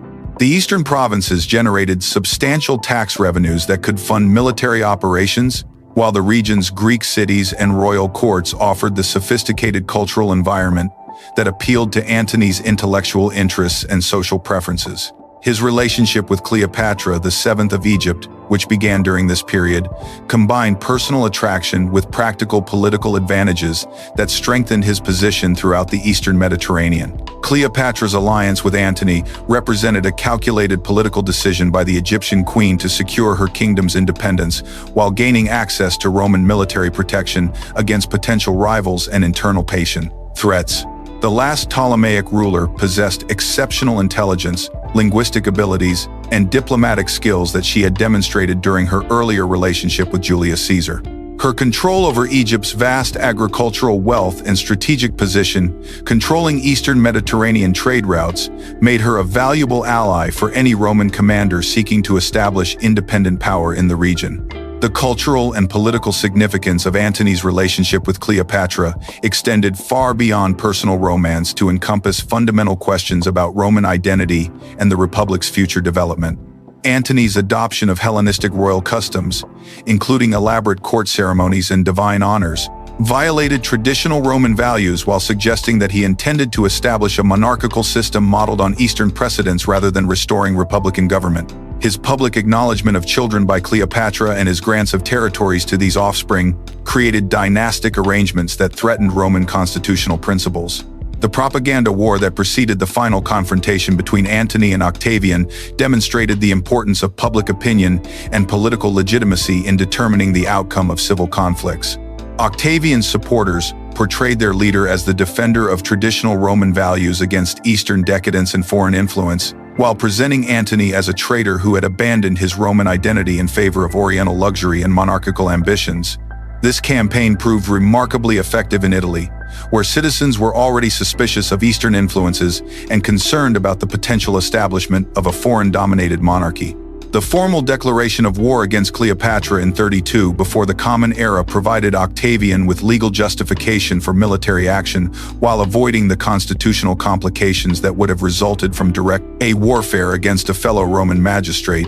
By targeting the Egyptian queen rather than Antony personally, Octavian could claim to be defending Roman interests against foreign aggression while positioning himself as the legitimate representative of Roman authority. This legal fiction allowed senators and other political leaders to support Octavian without explicitly endorsing civil war between Roman citizens.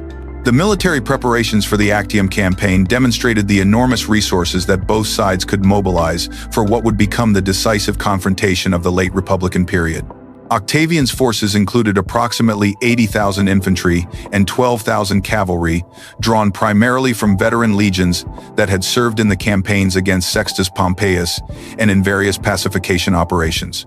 Throughout the western provinces, Antony commanded slightly larger numbers, but his army included substantial contingents of Eastern auxiliary troops, whose loyalty and effectiveness in combat against fellow Romans remained questionable. The naval forces assembled for the Actium campaign represented the largest fleets ever deployed in Mediterranean warfare, with both sides constructing massive ships designed to serve as floating fortresses rather than the more maneuverable vessels that had characterized earlier naval conflicts. Antony's ships, built in Egyptian and Eastern shipyards, emphasized size and defensive capabilities, carrying large numbers of marines and artillery pieces while sacrificing speed and tactical flexibility. Octavian's fleet, constructed under Agrippa's supervision, achieved better balance between offensive capabilities and maneuverability while incorporating lessons learned during the campaigns against Sextus Pompeius. The death of Mark Antony and Cleopatra following their defeat at Actium in 31 before the Common Era marked the end of the Republican Civil Wars and the beginning of the imperial period under Octavian, who would soon take the name Augustus. The final confrontation at Actium demonstrated both the effectiveness of Octavian's naval strategy and the limitations of Antony's larger but less coordinated forces.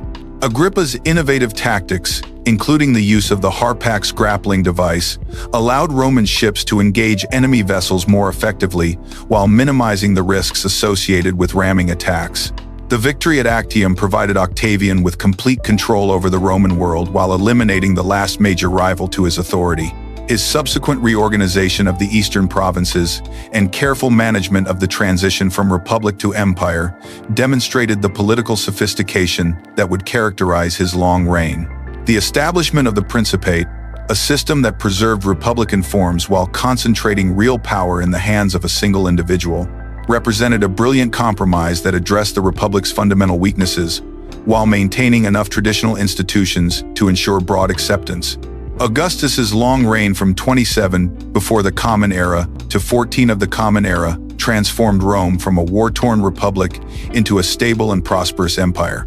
His military reforms created a professional standing army, loyal to the emperor rather than individual commanders, while his administrative reorganization established efficient provincial governance and financial systems that could support the empire's vast territories. The Pax Romana, or Roman peace, that characterized much of his rule brought unprecedented stability and economic growth to the Mediterranean world, allowing trade, culture, and urban development to flourish. The Julio-Claudian dynasty that followed Augustus continued many of his policies while facing the challenges inherent in hereditary succession. Tiberius, Augustus's stepson and adopted heir, possessed considerable military and administrative experience but lacked his predecessor's charisma and political skill. His reign was marked by increasing suspicion and reliance on the Praetorian Guard, culminating in the rise of Sejanus, and a period of political purges that undermined senatorial confidence in imperial government. Caligula's brief and erratic rule represented the dangers of absolute power concentrated in an unstable individual. His extravagant building projects, military adventures, and alleged personal excesses created widespread resentment while demonstrating the vulnerabilities of the imperial system when leadership quality declined. His assassination in 41 of the Common Era revealed the continuing influence of the Praetorian Guard in imperial succession and the fragility of dynastic legitimacy. Claudius's unexpected elevation to the throne following Caligula's death demonstrated that imperial power could pass to capable administrators even without direct bloodline claims. His reign saw significant territorial expansion, including the conquest of Britain, while his administrative reforms strengthened imperial bureaucracy and legal systems. However, his reliance on freedmen and court favorites created tensions with traditional senatorial families, foreshadowing the power struggles that would characterize later imperial politics. Nero's reign began promisingly under the guidance of Seneca and Burrus, but degenerated into tyranny as the young emperor asserted his personal authority. His artistic ambitions, including public performances as a musician and actor, violated traditional Roman values, while his persecution of Christians following the Great Fire of Rome in 64 of the Common Era established precedents for religious intolerance. The Pisonian conspiracy in 65 of the Common Era and subsequent purges eliminated many of Rome's most distinguished families, while demonstrating the emperor's growing paranoia and reliance on terror as a governing tool. The Year of the Four Emperors in 69 of the Common Era marked the first major crisis of imperial succession since the establishment of the Principate. Galba, Otho, Vitellius, and Vespasian competed for power through military force, revealing the empire's fundamental dependence on army loyalty rather than constitutional legitimacy. Vespasian's victory established the Flavian dynasty and initiated a period of relative stability and competent administration that contrasted sharply with the chaos of the preceding year. The Flavian emperors, Vespasian, Titus, and Domitian, restored financial stability, completed major building projects including the Colosseum, and conducted successful military campaigns along the frontiers. Their reigns demonstrated that effective imperial government could function without the personal charisma of Augustus while addressing practical administrative needs. However, Domitian's increasingly autocratic rule and reliance on informers created growing opposition that culminated in his assassination in 96 of the Common Era. The adoptive emperors who followed, Nerva, Trajan, Hadrian, Antoninus Pius, and Marcus Aurelius, represented the high point of imperial governance during the 2nd century of the Common Era. Their reigns combined military success with administrative efficiency and cultural patronage, creating the Pax Romana that allowed the empire to reach its territorial and economic zenith. Trajan's conquests in Dacia and the East expanded Roman territory to its greatest extent, while Hadrian's defensive policies, including the construction of his famous wall in Britain, reflected a more realistic assessment of imperial capabilities. The crisis of the 3rd century, beginning with the assassination of Severus Alexander in 235 of the Common Era, represented the most severe test of imperial institutions since the late Republic. Over 50 emperors and usurpers claimed power during this period, most reigning for only months or years before being overthrown by rival military commanders. The empire faced simultaneous threats from Germanic tribes along the northern frontiers, Persian armies in the east, and internal economic collapse caused by currency debasement, inflation, and declining agricultural productivity. The soldier emperors who dominated this period, including Maximinus Thrax, Gordian III, Philip the Arab, and Decius, focused primarily on military survival while neglecting long-term administrative and economic reforms. Their reigns were characterized by constant civil warfare, barbarian invasions, and economic disruption that nearly destroyed the imperial system. The empire temporarily fragmented into the Gallic Empire in the west and the Palmyrene Empire in the east, demonstrating the centrifugal forces that threatened imperial unity during periods of crisis. Diocletian's accession in 284 of the Common Era marked the beginning of the Dominate period and the most comprehensive reorganization of imperial government since Augustus. His establishment of the Tetrarchy, dividing the empire among 4 rulers with clearly defined territorial responsibilities, addressed the practical impossibility of single-person rule over vast territories. The administrative, military, and economic reforms implemented during his reign restored stability while creating new institutions that would shape the late empire. Constantine's victory at the Battle of the Milvian Bridge in 312 of the Common Era and his subsequent conversion to Christianity represented another fundamental transformation in imperial governance and culture.